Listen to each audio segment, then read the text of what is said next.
Fidèles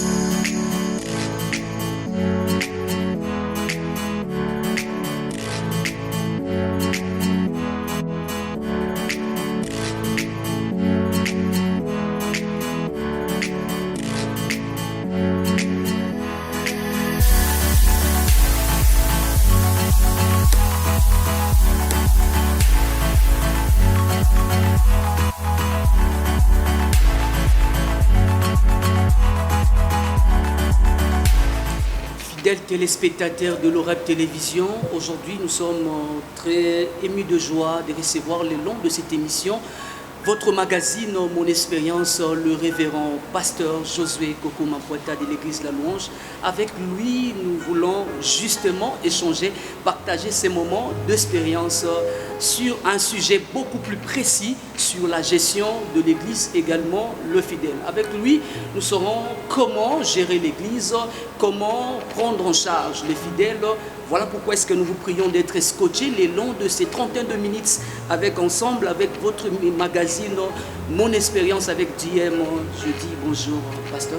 Bonjour, merci beaucoup, Dieu merci. Je suis très honoré de vous avoir le long de ces plateaux, votre magazine Mon Expérience. Amen. Le plaisir est partagé, mon fils.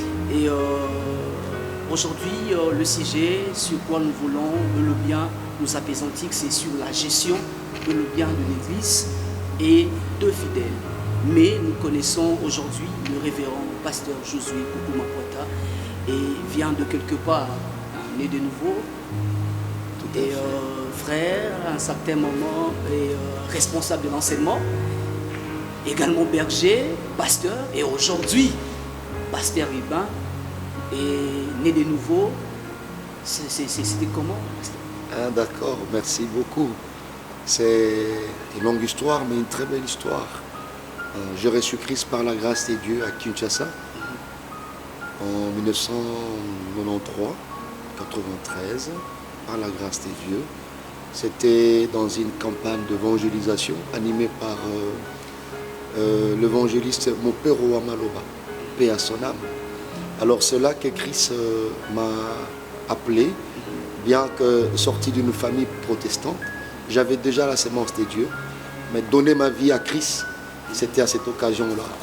Voilà, au mois de juillet, à Kinshasa, il y avait une certaine habitude d'organiser des grandes campagnes d'évangélisation pendant la saison sèche. Alors, il y avait dans mon quartier cette campagne d'évangélisation de l'évangéliste Mopero Amaloba. Il fut un chantre de la musique profane. Il s'est converti, alors voilà, il a porté la parole, il gagnait des âmes pour Christ. C'est à cette occasion-là que nous étions convaincus, le Saint-Esprit a touché notre cœur pour donner notre vie à Christ. Et voilà, cette aventure a commencé avec Dieu comme gagneur d'âmes dans une église, ensemble évangélique pour le salut des âmes. Et le Seigneur m'a conduit à l'église de la Louange 5 ans après, 1998. Et voilà, et depuis ces temps-là, nous sommes à l'église de la Louange. On a été là comme serviteur dans la commission évangélisation que nous appelons à l'église de la Louange enseignement. J'étais là comme enseignant, j'étais là comme responsable adjoint, comme responsable, et Dieu m'a fait grâce. J'ai suivi le cursus normal. Et par la grâce de Dieu, nous veillons sur son troupeau dans cette communauté, dans la ville de Matadi et dans la province du Congo central. C'est tellement profond. Et aujourd'hui, nous sommes en train d'aborder un sujet sur la gestion de l'Église, également de fidèles. Et si déjà vous pouvez aider toutes les personnes qui nous suivent à Matadi, les hommes dédiés, tous les chrétiens, de savoir un peu sur les éléments qu'entourent notre sujet, s'il y a besoin de définir le concept, c'est quoi une Église, c'est qui est appelé un fidèle et c'est quoi la gestion de l'Église. D'accord, merci beaucoup. Papa, Dieu merci. Je peux dire bref, sans pour autant prendre le détail, voilà. N'est-ce pas? La définition pragmatique de l'Église, c'est l'ensemble de chrétiens, de croyants. Voilà, bref, c'est ça. Sans pour autant parler d'autres définitions en grec, c'est l'ensemble de chrétiens, de croyants. Ça, c'est l'Église. Alors, directement, par cette définition pragmatique, nous avons la définition du concept fidèle. Voilà. c'est un croyant. Dans le contexte de l'Église, c'est une brebis. Voilà. Quelqu'un qui a reçu Christ comme Seigneur et Sauveur personnel, qui a confessé sa foi, il a fait la paix avec Dieu par Jésus-Christ, régénéré par le Saint-Esprit, et elle a trouvé bon, ou sinon le Seigneur l'a placé dans une bergerie. Voilà. Et là, c'est un fidèle, c'est un croyant. Alors, gestion de l'Église. Gestion de l'Église, il y a un terme clé qui est là, c'est gérer. Le verbe gérer, c'est-à-dire administrer. Quand on parle de la gestion de l'Église, on parle de l'administration de l'Église. Gérer veut dire aussi manager. C'est-à-dire, quand on parle de manager, c'est s'occuper de l'Église. Vous voyez, gérer, on peut aussi parler comme synonyme organiser. Donc, quand on parle de gestion de l'Église, c'est l'organisation de l'Église. Voilà un peu ce que je crois, avec les trois concepts-là rapidement, on a y aller. Et je suis tellement émerveillé, très content, comme vous pouvez déjà constater, par tant de réponses que Dadi est en train de donner ici. Dadi, la gestion de l'Église est-elle, la gestion de l'Église bâtiment était différente de la gestion de l'Église fidèle? Ah, d'accord, très bien, merci pour la question. En fait, dans un autre sens, l'Église avec E minuscule, on voit bâtiment. Voilà. Appelez ça bâtiment. Il fait très chaud dans les églises. Ça a un sens. Ça, c'est le bâtiment. Mais église avec E majuscule, c'est ce que nous venons de finir. Alors, déjà, gérer l'église comme bâtiment. J'aimerais que vous puissiez un peu rebondir sur cela parce que c'est du nouveau. Hein? L'église avec E minuscule et majuscule. Oui, tout à fait. Là, c'est l'église bâtiment. Okay. Ça s'est dit, ça peut se dire aussi. Voilà. Il y a trop de bruit dans les églises. Voilà. Vous comprenez? On parle des bâtiments. Il fait chaud. Il fait chaud dans les églises d'aujourd'hui. On parle de bâtiment, église. Mais église, comme on venait de le définir bien avant, comme assemblée de chrétiens, un groupe de gens qui a quitté un endroit et qui est allé pour un autre, appelé par le Seigneur. Et voilà. Et en grec, on parlait de l'ecclésia. Là, c'est avec E majuscule. Okay. Maintenant, la gestion de l'église avec E minuscule, bâtiment. Okay. Vous posez la question si elle est différente de la gestion de fidèles. Fidèle comme étant un élément qui compose l'église E majuscule. C'est ça. Exact. Voilà. C'est très différent parce que c'est deux ressources différentes. Okay. L'église, bâtiment, ça fait partie de ressources matérielles. Ça a une manière de gérer ces ressources-là. C'est parmi des ressources principales, n'est-ce pas? Entre autres, ressources financières et tout ça. L'église, maintenant, avec un minuscule bâtiment, fait partie de ressources matérielles. Okay. Vous voyez ça? Matérielles. Et fidèle, là, fait partie de ressources humaines. Donc, déjà, de par leur définition, la gestion doit être différente. Différente parce que l'église, bâtiment, nous voyons là-bas les ressources matérielles, c'est physique, ce qui est tangible. Vous voyez, les chaises, logistique, le bien de l'église. Là, c'est la première. Et ressources humaines, nous voyons l'humain. Et puis, ce qui est collé à l'humain, c'est le social. Okay. Donc, gérer le troupeau, c'est différent avec gérer le chaise, gérer les instruments, gérer le bâtiment.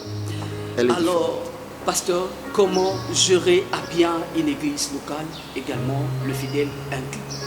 Très bien. Gérer à bien une église locale, premièrement, celui qui est appelé à gérer une église locale doit être appelé. On ne peut pas s'improviser, n'est-ce pas? On sait bien gérer, je ne sais pas, l'ONATRA par exemple, ou une entreprise para-étatique, OCC et tout, dit je peux gérer l'église. Non, non. Là, c'est rationnel. Mais gérer l'église, c'est différent. Tu dois en avoir la vocation. Tu dois être appelé et le responsable de l'église te confie la gestion. Vous voyez, il te donnera la provision possible pour le faire. Ça, c'est très, très important. Gérer bien, c'est-à-dire, oui, il y a aussi une part rationnelle. Il faut maîtriser la gestion de ces 3 types de ressources. Ressources financières, ressources matérielles, ressources humaines. Vous maîtrisez la gestion de ces 3 ressources. Parce que vous le verrez, dans l'église, il n'y a pas que le spirituel. Voilà, il y a les bâtiments, comme tu venais de le dire. Il y a aussi l'homme.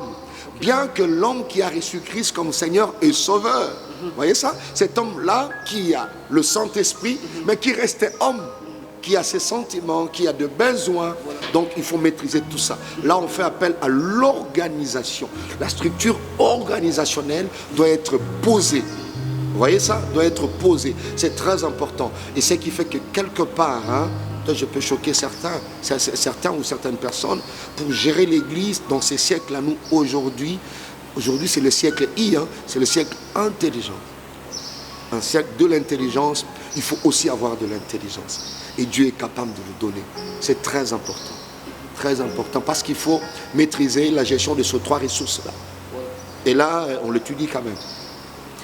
C'est très important, très important. C'est comme ça que vous verrez, je rentre dans l'Ancien Testament d'abord, et puis un exemple dans le Nouveau Testament. Moïse, qui avait sous forme de l'église, en train de gérer. Mais il gérait, il était tellement spirituel, il gérait. Et puis son beau-père l'a regardé, il dit non, ce type finira par mourir, n'est-ce pas? Le peuple peut croire que Dieu est menteur, pas du tout. C'est la manière de gérer. Vous voyez, c'est que Dieu lui a donné. Alors il a pris le côté, il lui dit non, on ne gère pas comme ça. C'est là que Jéthro lui communiquera l'organigramme fonctionnel. Voilà. Il faut placer des gens. Il faut organiser les choses. Le chef de 1000, le chef de 100, le chef de 50. Ça, c'est l'organisation dans une église. Un autre exemple dans le Nouveau Testament, c'est la première église, là, l'église de Jérusalem. Vous voyez ça? Et puis, bon, ils étaient des novices et ils ont fait le travail des pionniers. Mais ils en ont eu pour leur compte. Pourquoi? Parce que ce n'était pas organisé. Ils subissaient. Vous voyez? Il n'y avait pas de structure organisationnelle. Il n'y en avait pas. Et jusqu'à ce qu'ils se sont retrouvés hyper chargés. Ils n'avaient plus le temps de prêcher la parole de Dieu. Et puis le veuve l'a dû se quitter. Ils se sont dit non, on ne saura pas. Il faut mettre en place une organisation. Alors ça nous permettra de prêcher la parole. Et un autre groupe va s'occuper d'une église organisée. Il doit y avoir répartition de tâches, la maîtrise de la gestion de tous ces 3 types de ressources. Je suis très content. Et pasteur, une autre question, avez-vous également connu des temps forts dans votre ministère où vous avez failli abandonner, dirais-je, l'œuvre à cause de la pression qu'il y a autour de la gestion, dirais-je, de l'église? Très bien, tout à fait. Alors je vous ai donné mon petit parcours, juste une idée. J'ai reçu Christ en 93. Vous pouvez calculer rapidement les années que je fais dans le Seigneur et dans le ministère, quand Dieu a commencé à nous confier de responsabilités. On a connu beaucoup de temps forts. Nous les connaissons jusqu'à présent. Ouais. Pourquoi pas? Ce sont de réalités. Voilà. Quand c'est lui qui t'appelle le grand berger, qui nous confie ses responsabilités, il nous prépare, nous sommes prédisposés à cela. Mais on a connu des temps très très forts parce que gérer une église n'est pas facile. Quand vous gérez une entreprise, vous êtes conduit, encadré par la convention collective. Vous voyez ça? Vous pouvez avoir pitié, mais la convention vous oblige de sanctionner. Vous comprenez ça? Mais l'église, c'est différent quelque part. Bien qu'il y a le statut, bien qu'il y a le règlement intérieur, c'est parce que l'État, bien que l'église, c'est une association sans but lucratif. Oui, bien sûr, mais ça, c'est la forme. Le fond est spirituel. Vous voyez ça? Alors, gérer l'église, c'est compliqué parce que vous gérez les esprits. Vous gérez les esprits. Il y a la part rationnelle, il y a la part irrationnelle. Mais il arrive un moment où... Oui, tout à fait. Un moment abandonné en tant qu'humain. Oui, la partie humaine peut céder. L'humiliation, l'ingratitude. L'ingratitude, Dieu merci. Ça, c'est le rendez-vous. Voilà, c'est l'incontournable. Bon, si peut-être il y a un homme de Dieu qui n'a jamais rencontré ça, je te l'ai dit, tu le verras. Vous voyez ça, tu vas le vivre. L'ingratitude. Vous voyez, l'ingratitude. L'humiliation. Le prix à payer est tellement grand. Tu te dis, Seigneur, Moïse l'a connu. Vous voyez, il a demandé à Dieu, tue-moi. cette charge, elle est trop grande pour moi, tue-moi. De la même manière, si le grand Moïse a craqué, il m'est arrivé de craquer plusieurs fois d'ailleurs.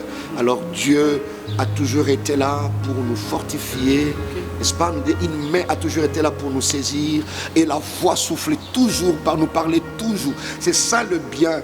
Quand un berger est appelé authentiquement, quand il est pasteur par vocation, vous voyez ça? Il n'abandonnera pas. Il nous est arrivé plusieurs fois de le faire, et Dieu nous a toujours aidés.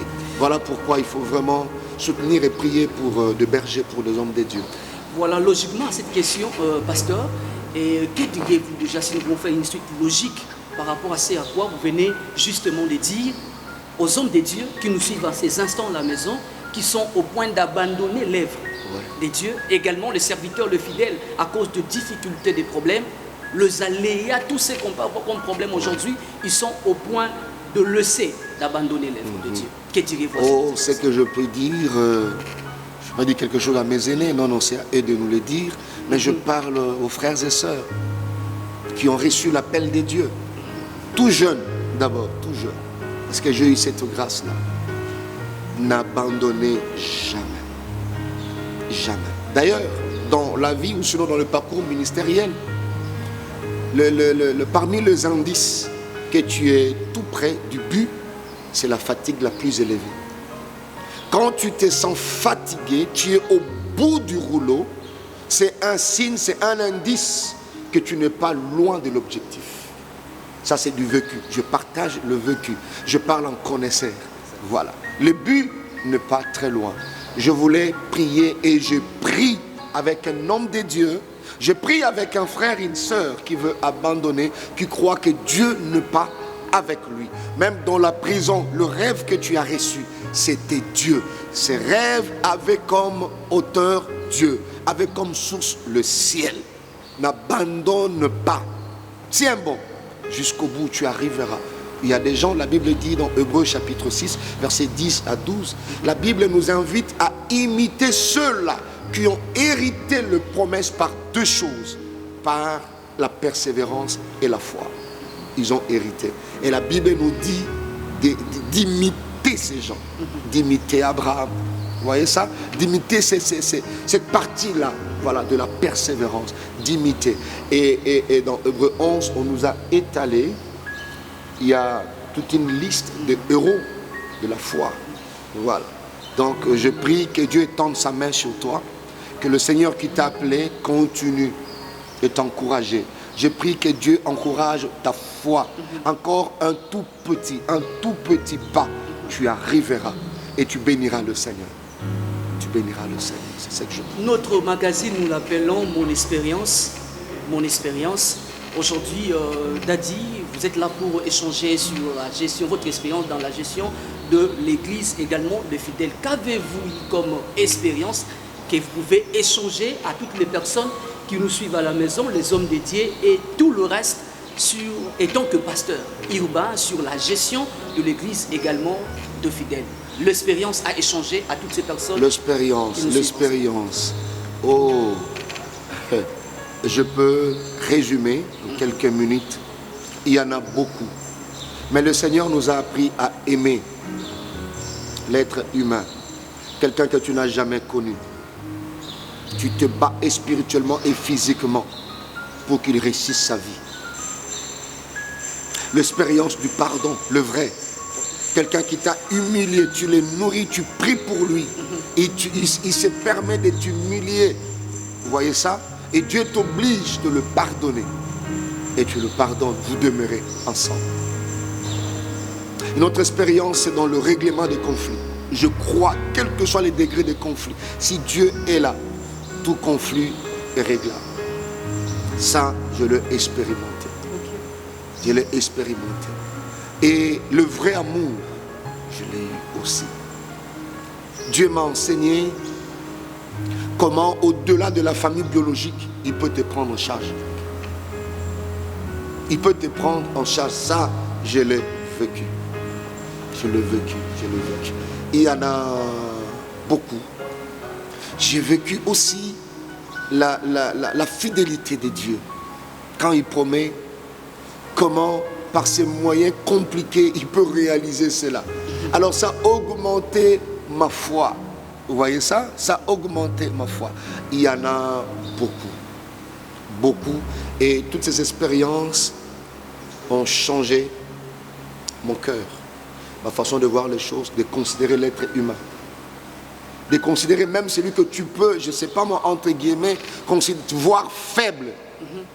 Je sais comment Dieu peut passer par le faible. Alors je considère tout le monde.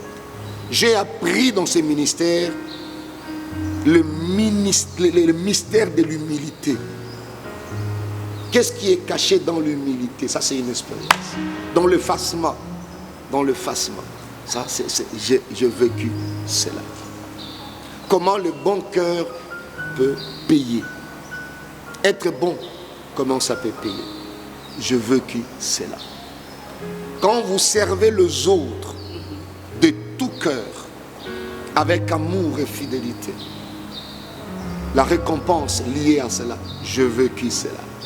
Quand vous servez Dieu dans la persévérance, dans la loyauté, surtout envers un Père spirituel, j'ai expérimenté cela. Des bénédictions attachées à la loyauté.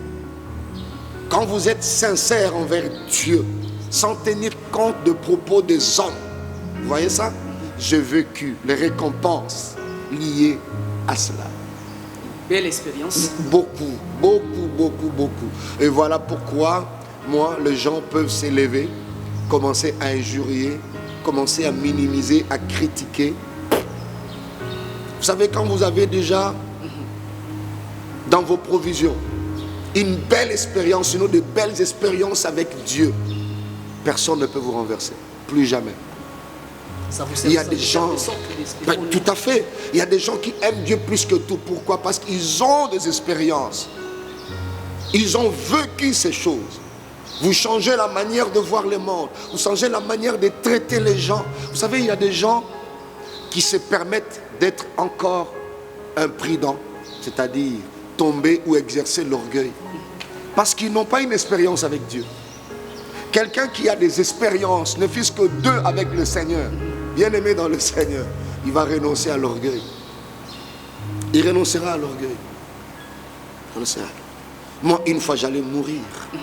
Dieu m'a sauvé dans un pays étranger, par des gens étrangers. Et par après, Dieu m'a dit, je t'ai payé de cette façon, parce que toi aussi tu l'as fait un jour, en mon nom. Okay. Vous voyez, quelqu'un qui a vécu ça. Vous comprenez ça? J'étais très loin. Loin de la famille. Loin de la famille, loin du pays même. Et vous ne parlez pas la même langue. Vous comprenez ça? Et Dieu l'a fait. Alors vous voyez quelqu'un en train de donner, en train de soutenir des gens qu'il ne maîtrise pas, il n'a jamais connu. Vous pouvez le considérer, je ne sais pas moi, comme un couillard, ainsi de suite. Non, il sait pourquoi il le fait. Il y a des gens qui sont forts, mais qui ont opté pour l'humilité, pour l'effacement. Ils savent pourquoi. Je prie que tu aies aussi d'autres expériences avec Dieu. Vous verrez, c'est bien de servir le Seigneur. C'est bien de pratiquer la parole de Dieu. C'est bien de s'attacher à Dieu. C'est bien de marcher dans la crainte, dans la sanctification. C'est bien d'opter pour l'humilité. C'est bien d'opter pour la loyauté et envers le responsable et envers le Père. C'est possible, je crois que c'est possible pour toutes les personnes qui nous suivent à la maison d'expérimenter également comme vous venez de le dire. C'est possible, Dieu merci. C'est possible. D'ailleurs, c'est une invitation. C'est possible, c'est possible, c'est possible. C'est possible, c'est possible. Il y a des gens, de bien des portions de gens à la maison qui pourraient se dire, les prototypes, les pasteurs Josué, à son niveau, est-ce que nous pouvons aussi aspirer à être comme lui un jour? Oh, gloire au Seigneur. Moi, je suis même pas. Oui, bien sûr, je ne suis même pas encore arrivé. Je ne suis pas encore arrivé. Tu dis, il n'est pas encore arrivé à ce niveau-là. Il dit qu'il n'est pas encore arrivé. Bien aimé dans le Seigneur. Vous savez, j'aime quand les grands baobabs s'expriment pour dire à ces petits grains, pour l'encourager, dire j'étais comme toi. j'étais un petit. Tiens bon, tu deviendras comme moi. Vous savez, les gens qui sont élevés nous donnent l'impression de foi qu'ils sont tombés du ciel. Non, il faut que les gens élevés se mettent à nous dire, même pendant 31 heures du temps, comment le Seigneur les a pris de la poussière pour le placer parmi les grands. Afin de nous encourager. Pour échanger de leur expérience. Tout à fait. Il faut qu'il y ait un retour d'expérience. Même dans nos églises locales, il faut organiser des fois culte, prêcher, crier. Non. Que les gens élevés viennent, les hommes et les femmes. Retour d'expérience. 2 ou 3 papas élevés, 2 ou 3 mamans élevées. Et ils partagent avec la jeunesse. Ça encourage. Beaucoup s'encouragent. C'est possible, c'est possible. C'est possible. Dadi, votre dernier mot pour l'émission d'aujourd'hui et au regard de toutes les personnes qui ont le bien suivi cette émission d'aujourd'hui, mon expérience. Ah, très bien. Pour l'émission d'aujourd'hui, oui.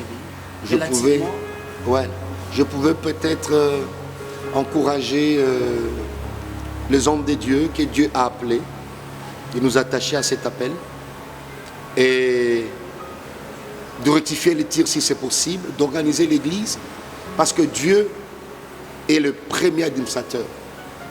Dieu qui est omniscient. Vous voyez ça? Mais au ciel, il y a un livre, il y a des livres. Dieu ne peut pas oublier, mais il a un livre. On écrit. Livre des souvenirs. Livre des souvenirs. Vous voyez ça? On écrit. Même quand quelqu'un s'est converti, on écrit. On donne l'image, l'illustration d'un livre pour dire, même au ciel, il y a l'administration. L'église doit être administrée. L'église doit être administrée. J'invite les hommes de Dieu, les églises. Il y a des églises. Vous savez une chose, hein? La première église, l'église la plus administrée, c'est l'église catholique. Ce n'est pas un péché de copier ça. Ce n'est pas un péché de copier ça. Vous savez, nous, les églises des rêves, on nous appelle les binzam, mais c'est à cause de ça. On est là dans le superficiel. On appelle même les offrandes baboro. Le baboro, on est côté combien? Bon, tu vois ça? Soit il y a des gens qui prennent les offrandes comme ça. C'est comme ça que vous avez vu, la pandémie a surpris beaucoup d'églises. Mais les églises qui sont assises, l'organisation, l'administration d'une église ne dépend pas de sa grandeur. Vous voyez, ça c'est une précision. Une église de 50 personnes peut être bien administrée. Une église de 20 personnes peut être bien administrée. Alors que le Seigneur nous aide, nous sommes au début de l'année, de voir comment gérer l'œuvre de Dieu. Vous voyez ça? Parce qu'il reviendra. Il a dit dans Jean chapitre 21, à partir du verset 15e, il dit à Pierre, m'aimes-tu plus que ceci? Vous voyez ça? Et quand il comprend que c'était oui, il dit, paix mes agneaux. Même dans la gestion de l'église, aspect ressources humaines, nous gérons les brebis du Seigneur. Vous voyez ça? Et nous allons rendre compte. Paix mes brebis, paix mes agneaux. Vous voyez? Et la Bible l'appelle le grand berger. Dans 1 Pierre chapitre 5. Et vous descendez jusqu'en bas. Lorsqu'il apparaîtra. Vous voyez ça? Il nous demandera des comptes. Donc, les derniers mots. Il y a une question qui me revient avant que vous puissiez rebondir à cela. Et que direz-vous également, pasteur, à toutes les personnes aujourd'hui, il y a même des hommes de Dieu qui ont la coutume de dire, quand ils voient une autre personne, un autre homme de Dieu, dans la gestion bien sûr d'une église grande, de taxer à cela la magie et de taxer à cela l'occultisme, que pourriez-vous dire à toutes ces personnes? Oh, c'est malheureux. Ils sont libres de le dire. C'est leur droit de le dire. Mais répondre cela peut devenir une responsabilité. C'est ce qui est malheureux. Alors, je peux parler beaucoup plus aux victimes. Voilà. Je m'adresse plus aux victimes pour les encourager. De ne jamais tenir compte de ces choses. Ça, c'est l'ennemi. Vous voyez ça? Ça, c'est attribuer le résultat de la grâce à l'occultisme. Ça, c'est chercher à voler la gloire de Dieu. Qu'est-ce qu'ils appellent occultisme? Quand Dieu bénit un homme de Dieu qui travaille bien, qui a souffert et Dieu lui accorde grâce, il fait grâce à qui? Il fait grâce. Lisez la Bible, lisez la Bible, lisez la Bible. Je vois chez les anglophones des hommes de Dieu qui sont bénis, même chez nous ici au Congo. Il y a des hommes de Dieu qui sont bénis. Vous voyez ça? Et qui n'ont pas l'habitude de passer dans nos écrans, pas du tout. Mais ils sont bien assis. Ça n'a rien à voir avec l'occultisme. Moi, je me dis, ce sont des fainéants. Ce sont des gens qui ont de mauvais cœurs. Alors, les gens qui se considèrent ou qui peuvent se considérer victimes, ne suivez pas ces choses. Apprenez à décourager les découragements. Apprenez à résister à la résistance. Gardez vos regards fixés sur Dieu. Continuez. Plus ils parleront, plus Dieu vous bénira. Ça n'a rien à voir. Dieu ne tiendra même pas compte de leurs propos. Ils savent que c'est faux, mais ils veulent vous décourager. Alors, je pense que c'est aussi une expérience. Vous voyez, de garder les regards fixés sur Dieu. Ça ne fait rien. Dieu ne tiendra pas compte de ses propos pour vous bénir. Votre destinée continuera à éclater. Votre toile continuera à briller sans tenir compte de leurs paroles. Dieu vous fera du bien. Vous voyez, mais ceux qui le disent, je peux leur conseiller. Vous voyez ça, la Bible dit, si tu es fidèle à ce qui est à autrui, Dieu te donnera ce qui est à toi. Comment tu auras ce qui est à toi si tu ne crois pas à la grâce qui est sur l'autre? Vous voyez ça? Alors ma prière pour ceux-là qui critiquent les autres, qui traitent de bénédiction des autres, de loges, des occultismes, je prie Dieu de vous donner ce que ces gens-là ont. Ce jour-là, vous saurez. Vous comprenez ça? Que ça venait de Dieu. Que ce rien, absolument rien. Sauf que Dieu fait tout en son temps. Au temps de Dieu, il te donnera aussi. Et tu auras les mêmes explications. Tu vas chercher des réponses à donner à ceux-là qui te traiteront de l'occultiste. Exact. Voilà. Pasteur, je crois que nous sommes presque à la fin de notre entretien d'aujourd'hui. Y a-t-il une question qu'on n'a pas pu poser, que vous aimeriez, soit il y a un élément que vous aimeriez ajouter par rapport à tout ce à quoi nous avons eu à aborder aujourd'hui? Comme élément, c'est une demande. C'est un souhait. Je parle aux chrétiens. Vous avez tous ces temps. Oui. Je parle aux chrétiens. C'est pas facile d'être berger. C'est un appel. La Bible dit, ce n'est pas vous qui m'avez choisi, mais moi je vous ai choisi et je vous ai établi. Il y a des gens qui ont étudié pour être tout sauf ceux qui sont devenus pasteurs. Dieu les a obligés. Vous voyez ça? Dieu les a obligés. Je voulais demander aux chrétiens, ceux-là qui prient déjà pour le pasteur, pour les hommes de Dieu, pour l'église, continuez à prier. Dieu se souviendra de vous. Pour ceux-là qui ne l'ont jamais fait, c'est une belle expérience. Prends ne fût-ce qu'une minute, prie pour ces hommes. Ne les critiquez pas. Prie pour ces hommes de Dieu. Prie pour eux. Ils ne vivent pas pour eux. Ils vivent pour nous, les brebis. Le ministère pastoral, c'est un ministère, c'est un chemin rocailleux. C'est un ministère bizarre, être berger, c'est bizarre. Vous comprenez? Vous donnez tout au moment où vous n'avez rien. Je parle à ceux-là qui sont appelés d'une manière authentique, qui ont une vocation authentique. Priez pour eux, priez pour eux. S'il faut les aider, soutenez-le. Soutenez-le. Et quand vous êtes conscient que vous avez un bon pasteur, préservez-le. Oui, préservez-le. Le plus beau cadeau pour une église, c'est d'avoir un bon pasteur, d'avoir un bon berger. Alors préservez ces cadeaux, priez. Priez pour nos pasteurs. Nous sommes appelés à prier. Voilà la demande que j'allais faire. Priez. Ne suivez pas ceux-là qui n'ont pas encore connu Christ. Je sais, les jours qui vont donner leur vie à Dieu, ils auront le même discours que nous. Nous n'allons jamais les critiquer. Nous allons prier jusqu'à ce que le voile sera déchiré. Mais entre-temps, nous, Église, soutenons nos pasteurs, soutenons les hommes de Dieu, prions pour eux, prions pour leur famille. Ils ont des requêtes, ils ont des problèmes, mais ils ne peuvent pas partager avec tout le monde. Il y a des pasteurs qui n'ont même pas d'amis. Vous voyez ça? Alors prions pour les pasteurs, soutenons nos pasteurs et Dieu se souviendra de vous. Que le Seigneur vous bénisse abondamment. Merci Dadi. Nous voulons justement donner une opportunité à toutes les personnes qui nous suivent à la maison. Vous allez juste lancer un filet. Et peut-être qu'il y a quelqu'un qui nous suit à la maison qui n'a pas encore reçu Christ. Ouais. Voyez-vous cette opportunité en cette émission prémisse. Nous voulons justement donner une opportunité à une âme, à un téléspectateur qui nous suit en ces instants de recevoir Christ. Dadi. Merci beaucoup. Je voulais parler aux bien-aimés qui nous suivent. Peut-être tu as eu la grâce de nous prendre de court. Tu n'as jamais reçu Christ comme Seigneur et Sauveur.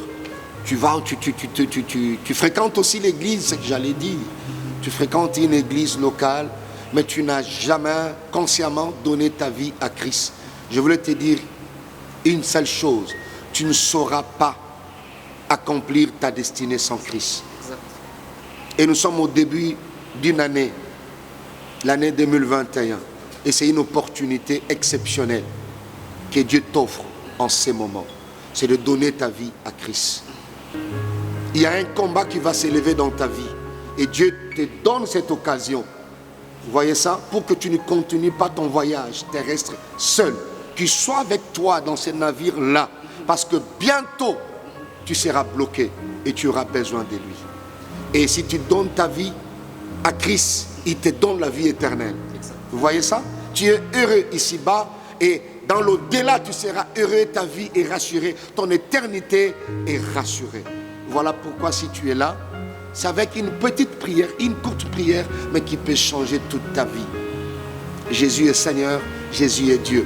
Tu peux juste répéter cette courte prière après moi et toute ta vie changera. Merci Seigneur pour la vie éternelle. Je t'appartiens à jamais. Au nom de Jésus, je suis sauvé. Amen. Voilà, bien-aimé, que Dieu te bénisse.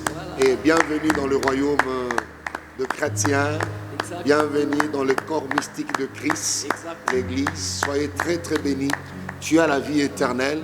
S'il y a une église à côté, vas-y et dis à ces pasteurs, j'ai reçu Christ. Il y avait une émission qui se passait, j'ai reçu Christ et je viens évoluer dans une église locale. Que Dieu vous bénisse abondamment. Salutations. Salutations, j'embrasse mon épouse. J'ai la grâce de la voir comme épouse. J'embrasse tous mes enfants biologiques et tous les brebis du Seigneur de l'église La Louange, à Matadi ainsi que dans la province. Je salue tous les chrétiens, que Dieu vous bénisse abondamment. Comme c'est le mois de janvier, meilleurs vœux et bonne année aux hommes de Dieu. Voilà, ça a été un réel plaisir de recevoir le long de cette émission le révérend pasteur Josué Koko Makwata. C'est bel et bien lui qui a la charge de l'église La Louange Matadi. Et il a échangé avec nous de son expérience sur la gestion de l'église également, le fidèle. Nous voulons justement dire un grand merci à tous les téléspectateurs, toutes les personnes qui ont suivi bel et bien cette émission. Je salue en passant mon boss Rapi Kaloulou qui me suit direct à la maison. Je salue également mon DP Presse Nzao également, mon DT et Mentalani. Un grand merci à toute la famille, je dirais Ngoulou Kingela, là je salue mon grand frère aîné Jean Pingoulou, je salue ma grande sœur Félie, Annie Ngoulou, Guigui Ngoulou, Adela Ngoulou. En fait, tous les Ngoulou, je vous salue. Un grand merci à nos téléspectateurs. Nous allons nous revoir prochainement avec un autre invité, pourquoi pas un autre numéro. Merci pasteur. Merci beaucoup, merci infiniment. Nous sommes très très bénis de votre présence. De même aussi pour moi. Voilà, on se revoit prochainement avec un autre numéro, un autre invité. Bye. Bye bye.